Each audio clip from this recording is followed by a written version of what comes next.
Hi, I'm David Korn. And I'm Peter Bergen. And we're Blogging Heads TV. Good to see you, Peter, so to speak. Good to see you, David. Usually I get paired off on these things with Jim Pinkerton, who, although he and I agree on the war, we do disagree on other politics. And I think you and I have a challenge here, because usually we agree on most policy matters. So for this to work and for this to be interesting, you're going to have to tell us some really good, super secret stuff that nobody out there in Blogging Heads land has ever heard before. Are you up to that challenge? I'm going to try, David.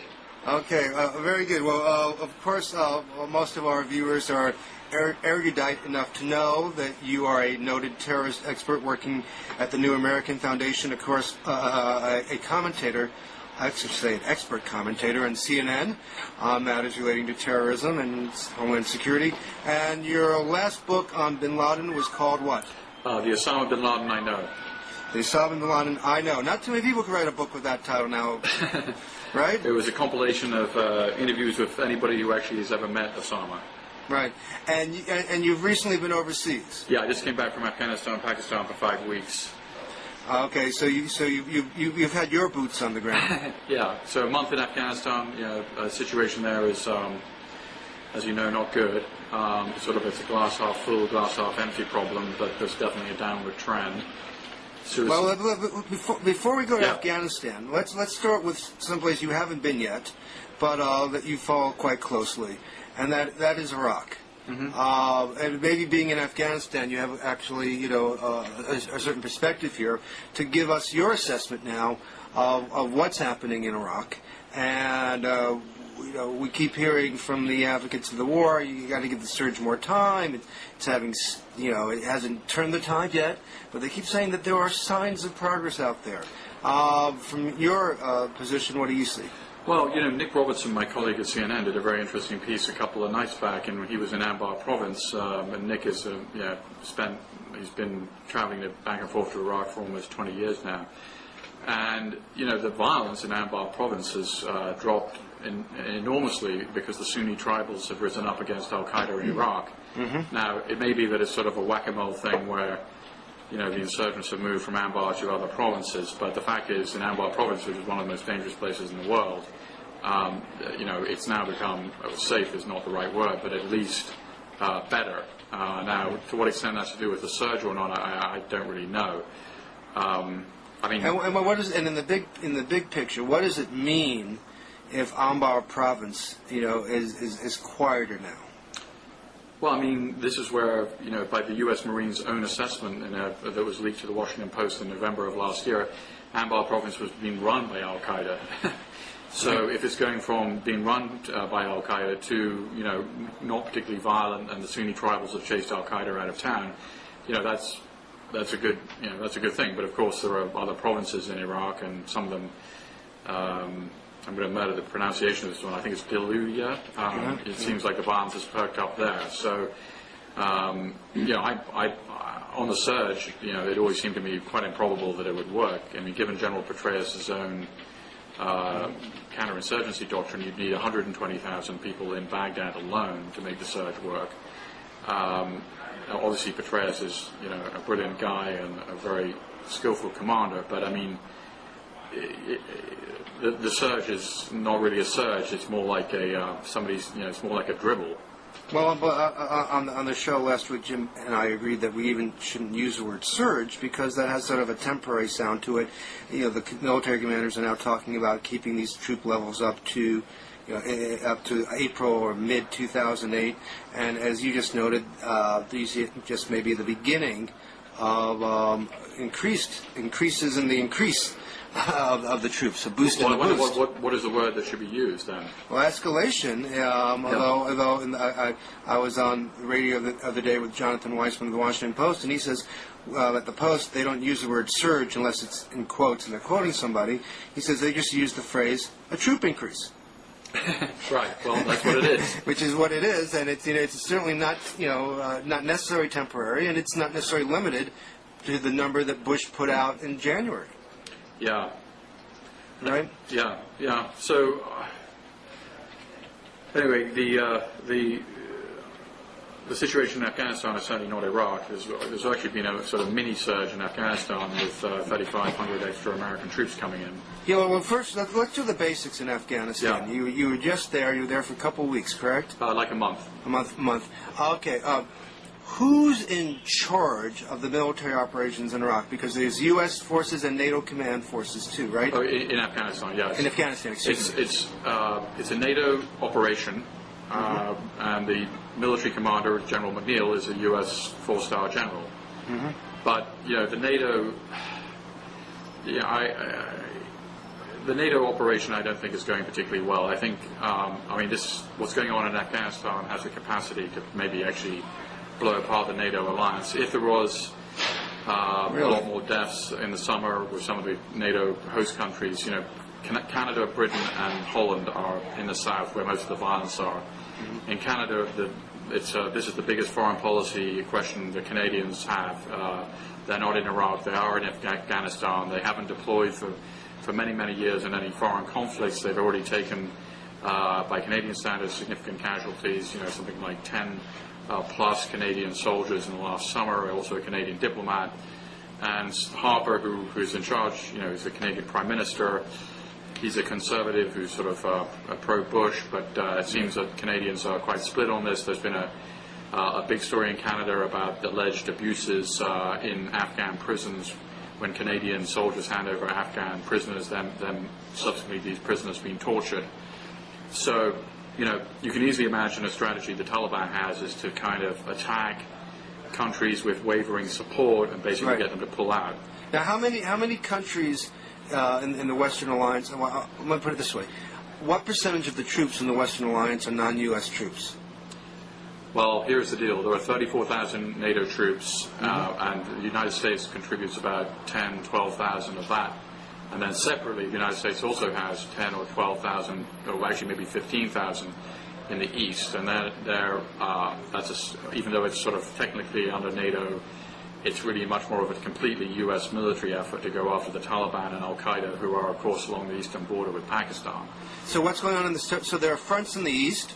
Yes. I wish we could put up a map here. I could take out a pointer. There are maps... there's a front in the east and there's a front in the south. Those are the big... Yeah, that's where all the action is. That's where okay, and then are they fighting different forces in the east and the south?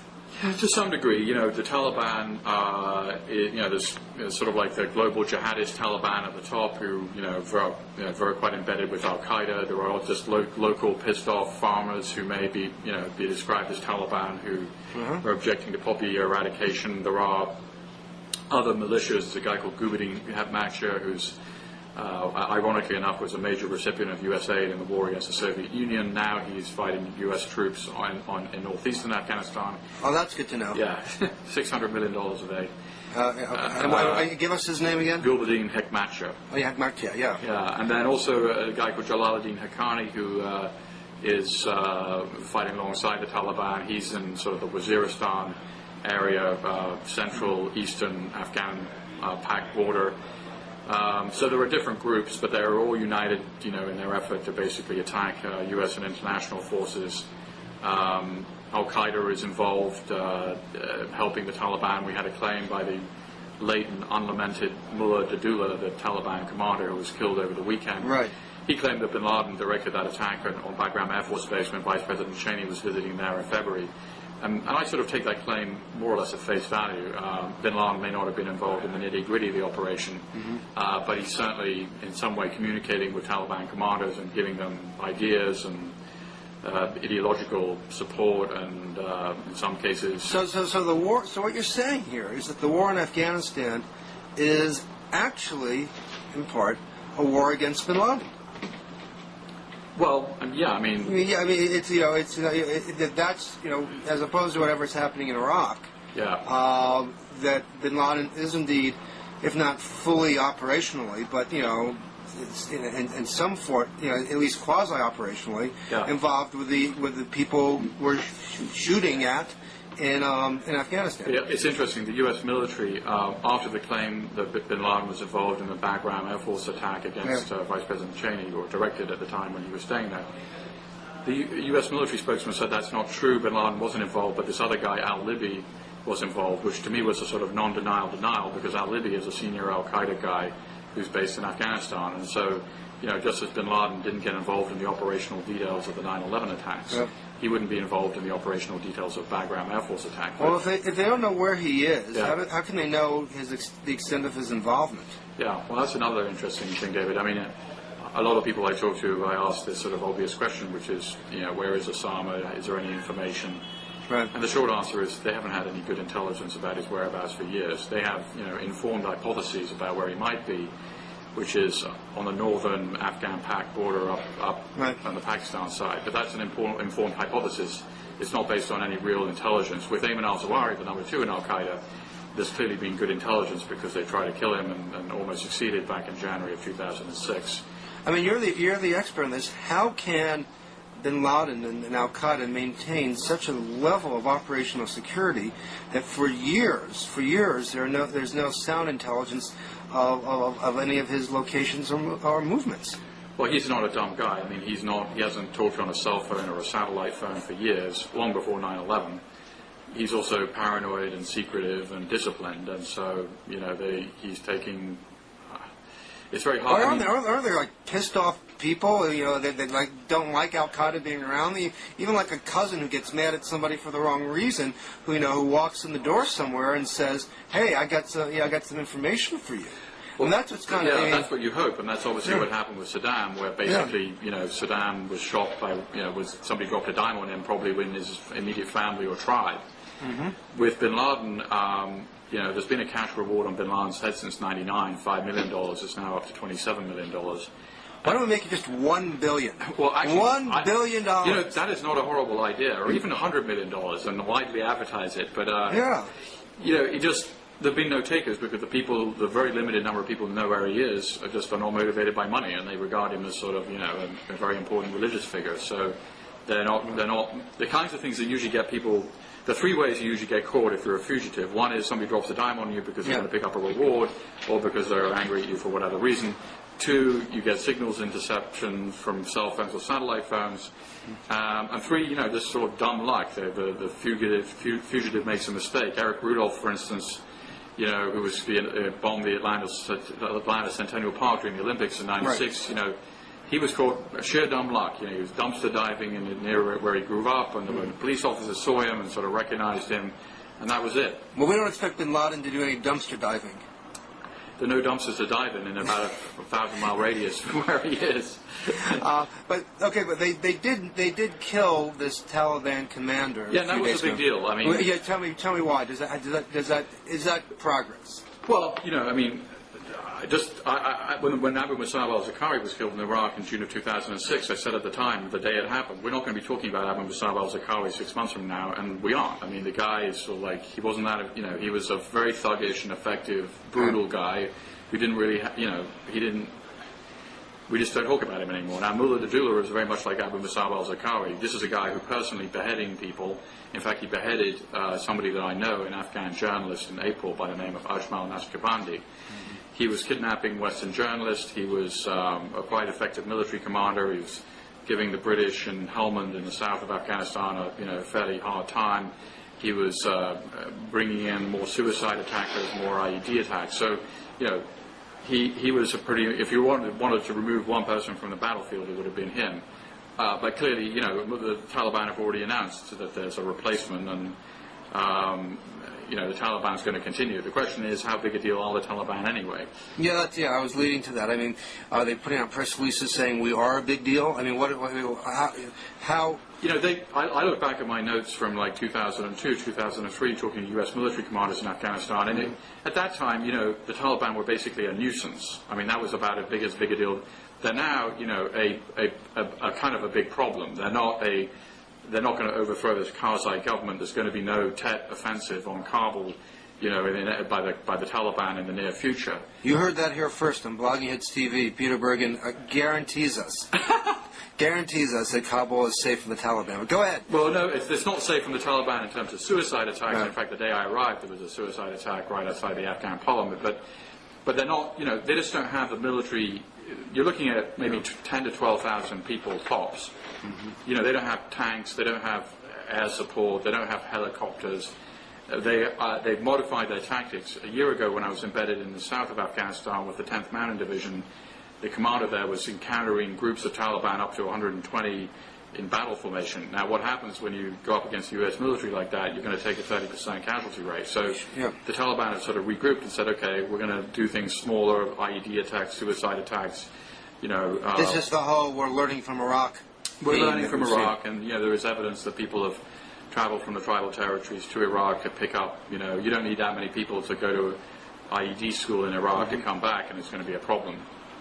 Which, by the way, is sort of ironic because that's exactly the opposite way of the war on terrorism was supposed to operate, right? Oh yes. We're supposed to put them all together in Iraq and wipe them out, and that would be it. Instead of having a global training camp established in Iraq. But so get back to the point then. What's sort of the end game here in Afghanistan? I mean, I don't know if you were here last week or so, but there were all these stories that Hamid, and we've heard it before, Hamid Karzai, the president, was saying yet again that the civilian casualties that are the collateral damage that's come about from NATO and U.S. military attacks has gotten to be too much to bear. And it's a story that I've written about on and off the past few years, but doesn't get a lot of media coverage here in America. But there are every couple of weeks there are these attacks in which villagers, women, children, wedding parties, village elders, are blown apart, blown to bits by bombs that go awry or attacks on wrong targets based on bad information, bad intelligence. And Karzai, keeps saying enough already. And it seems as if there's the population in Afghanistan, at least some of it, is turning against the so-called protectors on the basis of this. Is this part of the Taliban's strategy to keep going down this path so that the Afghans will say enough with these foreigners here, these foreign troops? Well, I mean, yes and no. The civilian casualties, I think, has a capability of really undermining all the efforts there. And the last, as you know, David, in the last month there were 4 quite serious incidents. Hamid Karzai is usually a pretty mild-mannered guy. He's really angry about this. Afghans are angry about it.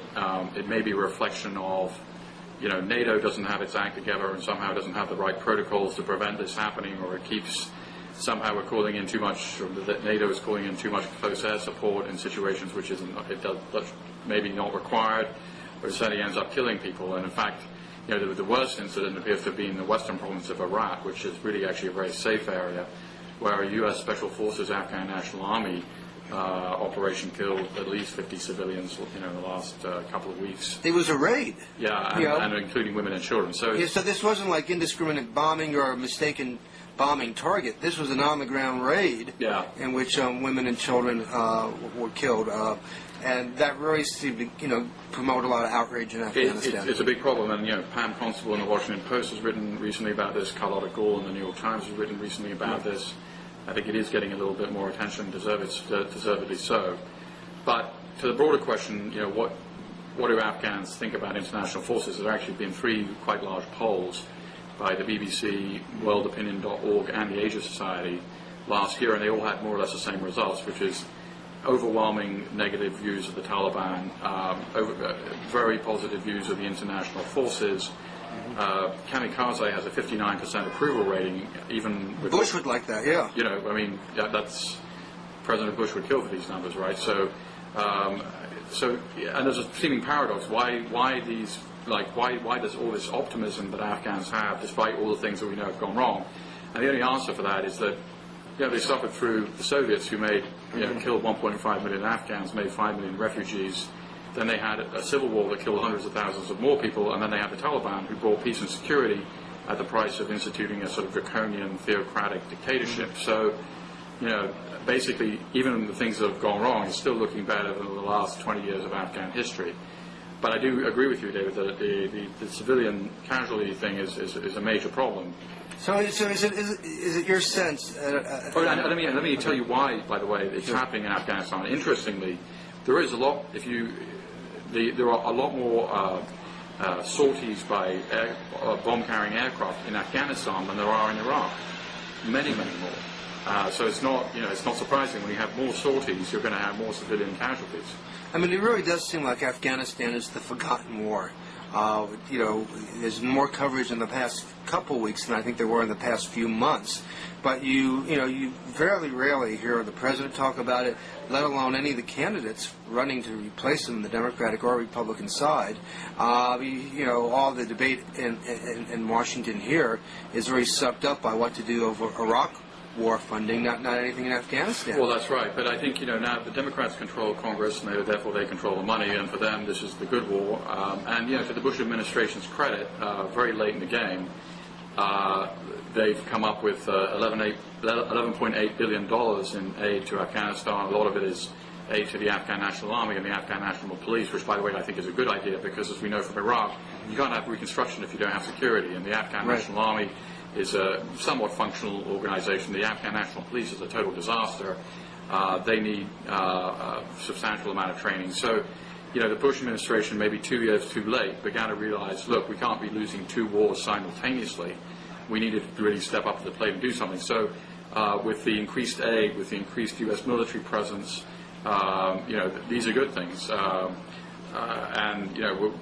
So is Afghanistan, sort of, as opposed to what's gone in Iraq, would you characterize Afghanistan as just being sort of at a low boil now? I mean, it may not be going well, but there's still an amount of patience on the Afghan population. There's certainly, patience in the American population since no one really is paying attention. And that the only sort of, edginess at the moment may be in Canada.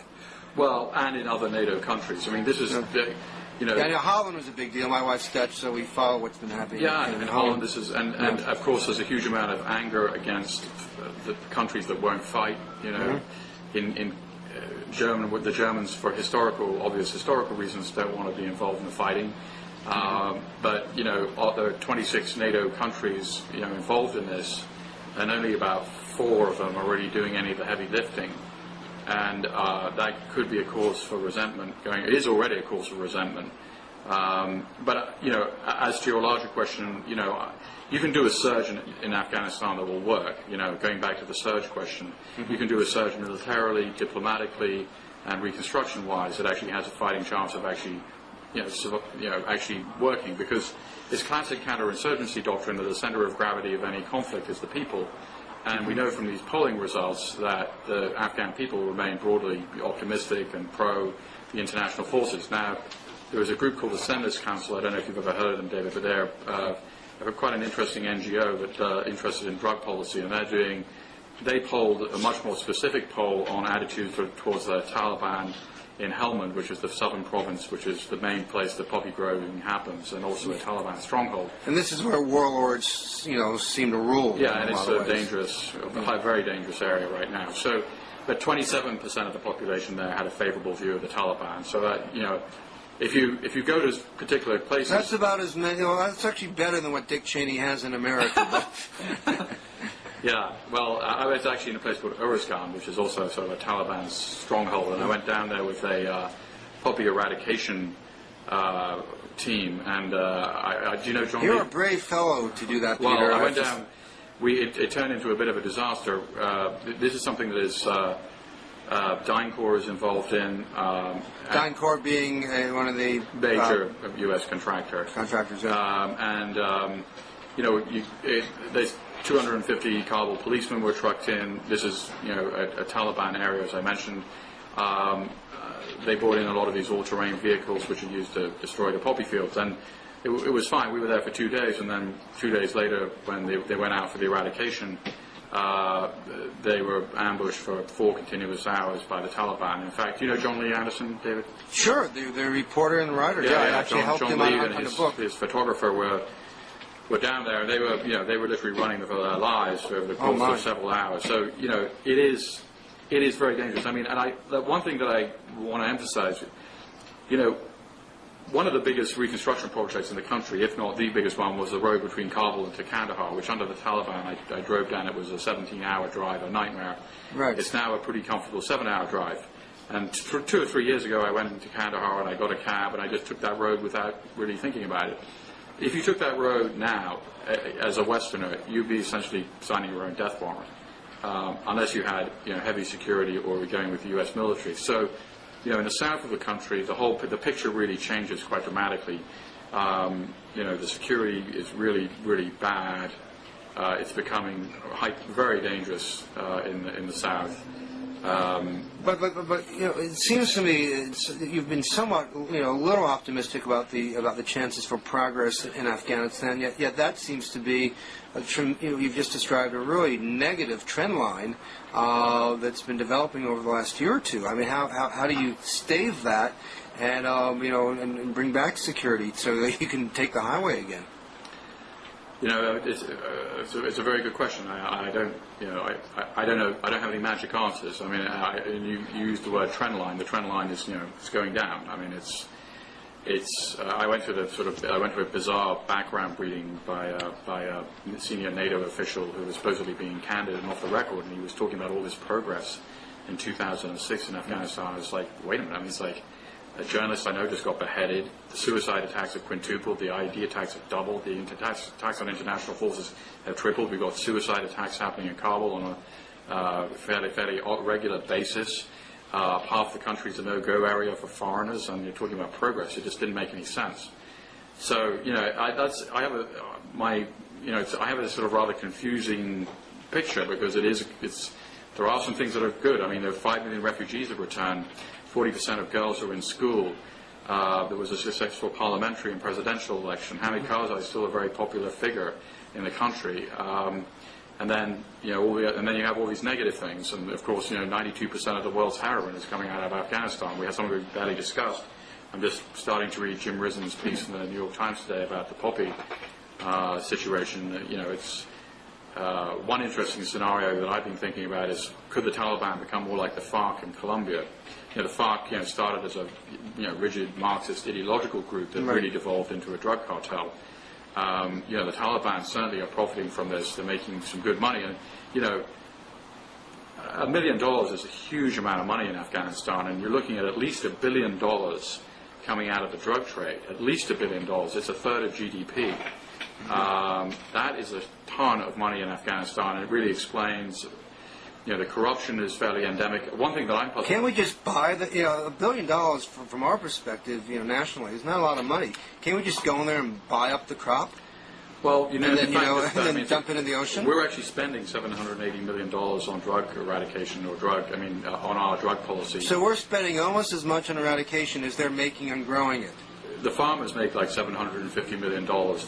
So we're spending as much or even more on our, I think, very wrong-headed drug policy there. I'm not an economist. I don't play one on TV, but there's something wrong with that picture. Indeed. What we should be doing, I'm not sure, we shouldn't buy up the crop. I think basically 3 things we should be doing. First of all, we should stop this emphasis on eradication because you don't have to be, a sophisticated political theorist to understand that if you wipe out somebody's livelihood, they're going to be more inclined to go over to the enemy camp. Right. And the cost of wiping out a plant is a lot greater than the cost of growing one. At this point, you have to have a military component. We subsidize our farmers in this country all the time, and the EU subsidized farmers is very common. So if we're going to get people to substitute other crops, we need to give them financial incentives to do that. And also, the Senate Council I mentioned has an interesting proposal, which is let Afghanistan be part of a legalized opiate trade. There's a huge deficit of morphine around the world for painkillers, and the legal market is dominated by Turkey and India. And Afghanistan, which is one of the poorest countries in the world, it would seem to be a candidate for the legalized opiate trade. There are some criticisms of this idea, not least that Afghanistan is not a very strong state, and how do you police this and all this. But if anybody's interested to read this, just go to Senlis Council, SENLIS Council, and to see what they have a fairly well thought out plan to do a pilot project. And it seems to me a good idea. And these are not necessarily either-or things. You do the crop substitution, you think about the legalized opiate trade, you even do some eradication where and if it's appropriate. But right now, the drug policy has been a complete failure. I mean, last year, the drug crop went up 56%. They're expecting another bumper crop this year. Something is wrong with this picture. Well, it seems like a lot's wrong. Let me ask you. A couple months ago, I did a story for The Nation in which I, showed that there was, at that time at least, nobody in the Bush administration who was truly in charge of Afghanistan. The highest level person at the NSC working the issue was a mid-30-year-old woman named Megan O'Sullivan. She's resigned. She's resigned, but also she was in charge of Iraq. She had to do Iraq and Afghanistan. And in the State Department, there had been a special envoy, but that person had left, and there was no replacement. And the person in charge of that part of the world had, 13 other countries to deal with. Yeah, I remember the piece. I mean, I think it was fairly obvious in the piece that Megan O'Sullivan wasn't aware of the fact that Afghanistan doesn't recognize the border between Afghanistan and Yes, I don't necessarily blame her, but is there still that vacuum of leadership here? I mean, it seems like that if you have a war, it's a good idea to have at least one senior person in the government in charge of it. You're right.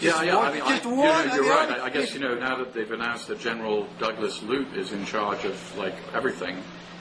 Maybe in Iraq, yes. Maybe but I think he's also. I think he may be also in charge of the Afghan effort. I hope not. Iraq's big enough. Yeah. No, you're right. I don't know the answer to that question. In fact, right now, of course, Ryan Crocker, the former ambassador to Pakistan, which of course is a very important part of all this, is now in Iraq. They haven't replaced him yet.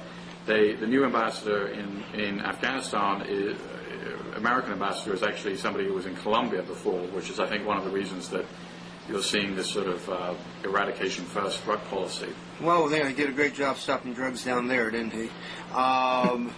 I mean that facetiously. Yes. So it still just sort of stuns me that that the president doesn't just grab someone by the collar and say, Afghanistan, it's yours, ride herd. I want you to eat, drink, and breathe this stuff. Get our best people on it, and the people who aren't doing solving our problems in Iraq, and and keep me posted. It just does. Yeah. It doesn't work that way. You're right. And actually, right now, of course, it's much more complicated because with the NATO in charge, there are a lot more complicating issues with all the different countries involved. There's really no one coordinating all the aid efforts. There's no sort of Afghanistan czar, for want of a better word. Interestingly, Zalmi Khalilzad, of course, is going to the United Nations. And he was quite an effective ambassador in Afghanistan. He's left Iraq. He was the ambassador there. Now he's going to become the ambassador to the UN for the United States. And I think that he's obviously going to pay quite a lot of attention. Obviously, he's got many other things to worry about. But I just want one person. Yeah. Just one person. And on his door it says Afghanistan. Nothing else. Just Afghanistan. You're going on another trip soon, right? Any place interesting? Oh, Florence. Florence. Oh, yeah. There's lots of drug eradication going on there. But before I let you go, let me just go back to Al Qaeda and ask you sort of a big picture question about Al Qaeda. It's been over 5 years now, and knock on wood, no attacks since then. We keep hearing the president, John McCain, and others talk about the need to fight Al Qaeda and terrorists in Iraq before they come over here. I think it's very hard for Americans to get a true sense of how much a threat Al Qaeda in particular and global jihadism poses to our country and to them, on a day-to-day basis. I mean, we saw the guys who got rounded up on the Fort Dix attack. It would have been terrible if they shot up anyone at Fort Dix, but that wasn't a strategic threat of the nature that we've worried about, or that you see in Program 24. So you have paid more attention to Al Qaeda, even before 9/11 than almost anyone I know. So give me your big picture view of how much of a threat. How scared should we be of Al Qaeda and global jihadis? Well, the narrative that was sort of conventional wisdom about a year ago, which I didn't really buy, was that, Al Qaeda, the organization, was out of business and we need to be concerned about these self-starting, self-radicalizing guys.